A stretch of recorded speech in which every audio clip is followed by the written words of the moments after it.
ఇప్పుడు చూద్దాం. బీర్బల్ ఒకేసారే చాలా పాత్రలు పోషించారు. ఆయన ఒక అడ్మినిస్ట్రేటర్, ఒక డిప్లొమాట్, ఒక మత సలహాదారుడు, చివరికి ఒక మిలిటరీ కమాండర్ కూడా. ఇప్పుడు మన భాషలో చెప్పాలంటే ఆయనకు ఏ శాఖ కేటాయించని ఒక మినిస్టర్ వితౌట్ పోర్ట్ఫోలియో అన్నమాట. ఒక డిప్లొమాట్గా ఆయన పాత్ర చాలా కీలకం.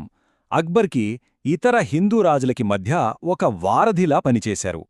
ఎంతగా అంటే చాలామంది రాజపుత్రులు మొఘల్ ఆస్థానంలో తమకు రక్షకుడు బీర్బలే అని భావించేవారట. అంత నమ్మకాన్ని సంపాదించుకున్నారు.